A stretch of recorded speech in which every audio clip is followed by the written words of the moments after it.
ये क्या सरकार अपने जेब दे रही है? क्या सरकार दे तो किसानों का रही है। ये 35 किलो पहले भी मिलता था, वो अब भी कांग्रेस भी दे रही थी, वो क्या अब तो कम दे रही थी। 5 किलो। देखिए, हम लोग जो है, जिस समय भारतीय जनता पार्टी नहीं थी उस समय जनसंघ चलता था, उसका जो है चुनाव चिन्ह होता था दीपक। उस समय से जो हमारे बुजुर्ग तक वोट देते चले आ रहे हैं, तो इसलिए हम वोट साइकिल में करेंगे। दोस्तों नमस्कार, मैं ओमवीर यादव और आप देख रहे हैं न्यूज बिहार। आज हम आए हैं विधानसभा कायमगंज में। ये संसदीय क्षेत्र फर्रुखाबाद का विधानसभा पड़ती है। पूछेंगे और जानेंगे कि यहाँ के जो सांसद हैं, अभी चुनने जा रही है जनता 2024 में, वो क्या उनके दिमाग में चल रहा है, उनके जहन में क्या चल रहा है, उनके दिल में क्या चल रहा है, और वो बताएंगे कि किसको लेके वोट करेंगे। विकास को लेके वोट करेंगे, जात को लेके वोट करेंगे, या फिर मोदी या योगी को लेके वोट करेंगे, कानून व्यवस्था को लेके वोट करेंगे, किस आधार पे इनका मतदान होगा, ये बताएंगे। तो आप वोट कर रहे हैं, 2024 का चुनाव चल रहा है, तो क्या आपके दिमाग में चल रहा है? हमारे दिमाग में तो ये है कि बदलाव होना चाहिए, क्योंकि यहाँ के जो वर्तमान सांसद हैं वो कभी तो घूमने नहीं आते क्षेत्र में, सिर्फ वोट के ही टाइम पर आते हैं। और हमारा मुख्य जो हमारा ये मार्ग है, ये अभी तक तो बना नहीं 10 साल में।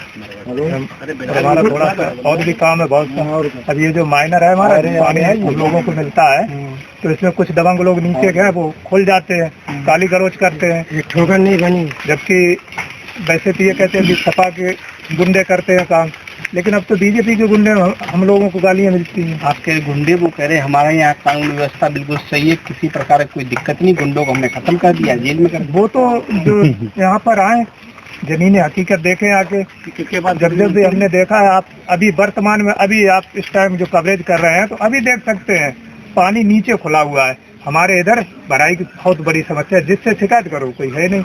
इसको भाई साहब ठोकर कहते हैं। इससे जो है सिंचाई के लिए, जो है यहाँ पर सिंचाई के लिए जो ठोकर बनाई गई थी, जिससे कि खेतों का लेवल जो है इसके ठोकर के हिसाब से था।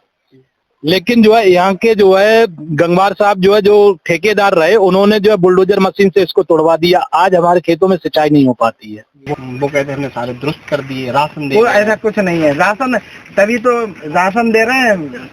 ये तो आदमी को बेवकूफ बनाना है। राशन तो कोई भी पहले भी सरकार अपने जेब दे रही है। क्या सरकार दे तो किसानों का रही है। ये 35 किलो पहले भी मिलता था, वो अब भी कांग्रेस भी दे रही थी, वो क्या अब तो कम दे रही थी। 5 किलो का, अब तो उसको कम से कम 20 किलो प्रति यूनिट देना चाहिए। क्यों? महंगाई कितनी है अभी बताइए। भाई अभी गवर्नमेंट का जो मनरेगा का पैसा आता लगभग 200 रुपए है। सिलेंडर क्यों कर रहे हो? 120 रुपए, 1100 रुपए, 1150 का। जब उस पर महंगाई बढ़ सकती है तो हमारी मजदूरी क्यों नहीं बढ़ रही है? गवर्नमेंट अपनी मजदूरी क्यों नहीं बढ़ाई? जो मनरेगा सरकारी नौकरी है, मतलब सरकारी गवर्नमेंट से आ रही है, उसके 202 रुपए है। क्यों है?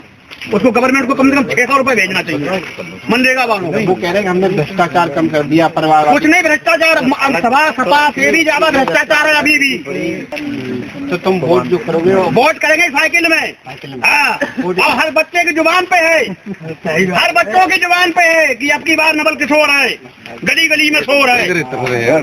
हमारा गाँव ताला पूरा सफाई करने वाला जब से बीजेपी, ठीक है, मगर बीजेपी ने ऐसा ठगा, कभी कोई काम तो करा नहीं हम लोगों ने। आश्वासन के अलावा कुछ नहीं किया, तो इसलिए हम वोट साइकिल में करेंगे। तो पूरा गांव पूरा गांव। देखिए, हम लोग जो है, जिस समय भारतीय जनता पार्टी नहीं थी उस समय जनसंघ चलता था, उसका जो है चुनाव चिन्ह होता था दीपक। उस समय से जो हमारे बुजुर्ग तक वोट देते चले आ रहे हैं। इसमें यहाँ पर सबसे पहले हमारे समाज से प्रत्याशी जो है दयाराम साक्य आते थे। वो यहाँ से जो 3 या 4 बार शायद जो है सांसद भी हुए। इसके बाद इलेक्शन तो उन्होंने कम से कम 5 लड़े थे, 3-4 बार सांसद भी हुए। और कांग्रेस के समय में जब इंदिरा की लहर थी, उस समय जो है केवल अटल बिहारी वाजपेयी और सिर्फ दयाराम साक्य 2 ही सीटें सांसद की लेकर के दिल्ली पहुंचे थे। तब दयाराम साक्य जी को बहुत प्रलोभन इंदिरा गांधी ने भी दिया था कि जो है आप मेरे साथ आ जाइए, केवल प्रधानमंत्री पद छोड़ करके कोई भी पद लीजिए। लेकिन वो व्यक्ति कभी भी जो है झुका नहीं, उसने ना लोभ माना और आज तक जो है पार्टी के लिए समर्पित रहे। अच्छा, अब मोदी जी जो है वो कह रहे हैं कि अब तो भाजपा और ज्यादा मजबूत होगी, कह रहे हम आरक्षण जो है मुसलमान ले जाएंगे। आपको समझ में आ रहा है? मंगलसूत्र की बातें कर रहे हैं, मंगलसूत्र कांग्रेस सरकार आ गई तो ये बेच देंगी और ये लेगी। नहीं, ऐसा कुछ नहीं है। बेच तो सारा कुछ मोदी जी ने दिया है। एयरपोर्ट बेच दिया, ठीक है। जो भी जो है एयरपोर्ट की लैंड है, वो जो है गरीबों को जो है पहले पट्टा होते थे, आज तुमने अदानी को सारा कुछ दे दिया। 1 रुपए वर्ग फुट में जो है बताइए कौन गरीब जो है 100 वर्ग फुट नहीं ले लेगा। एयरपोर्ट पे आप उसका इंटरव्यू लीजिए, जो उन्होंने अदानी को जमीन दी है, सरकारी जमीन खरीद के, वो 1 रुपए वर्ग फुट में दी है, किस गरीब को दी है आपने बताओ? उनको दे रहे हो। और मैं वो ये कह रहे हैं कि आरक्षण खत्म हो जाएगा। आरक्षण वो खत्म ही कर रहे हैं भाई। एक बात बताइए, आज जो है आपने जो है उच्च समाज को जो रिजर्वेशन 10% का दिया, मैं उसके पक्षधर हूँ, लेकिन इसके पक्षधर नहीं हूं कि उनका कमाने वाला 8 लाख की अगर एनुअल इनकम है उसकी, तो वो गरीब है। और हम मजदूर अगर 40,000 भी इनकम है तो हमें स्कॉलरशिप लेने में जो हमारे बच्चों को दिक्कत आती है। उन्हें स्कॉलरशिप नहीं, जैसे ही 40,000 से ऊपर बढ़ते हैं 42,000 से, तो स्कॉलरशिप नहीं मिलती है। बताइए जो है ये गरीबी का पैमाना है? एक पैमाना क्यों नहीं है? एक तरफ आप ये कहते हो कि नहीं जाति से कोई मतलब नहीं है, जाति को अलग रख दो। आप जो रिजर्वेशन का हकदार है, अगर जो शिक्षा जो है आप सरकारी स्कूल के जितने भी मतलब बच्चे पढ़ने वाले हैं, तो सारे सरकारी स्कूल में ही पढ़े, तब उनकी कंपटीशन कराई जाए, तब गरीब का बच्चा पढ़ के होशियार ना निकले, तब मुझसे बात करिए आप।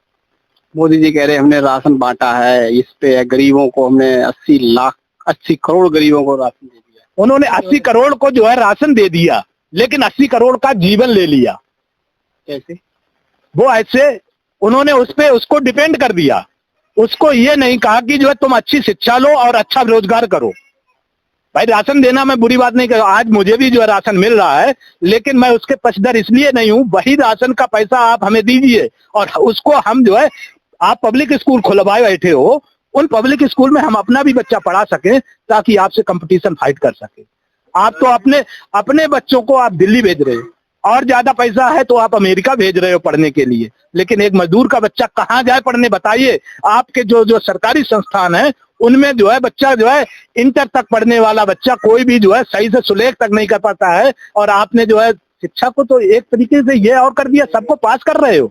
कम से कम गरीब में हाई स्कूल में फेल हो जाता था जो बच्चा, वो कम से कम जो है मैकेनिकल काम सीख लेता था किसी शॉप पर जाकर के, है। लेकिन आज बच्चा हमारा एमए हो जाता है, एमए होने के बाद वो बिल्कुल बेरोजगार हो जाता, मजदूरी लायक भी नहीं रहता, उसे आत्महत्या करने के सिवा कुछ नहीं दिखाई पड़ता है।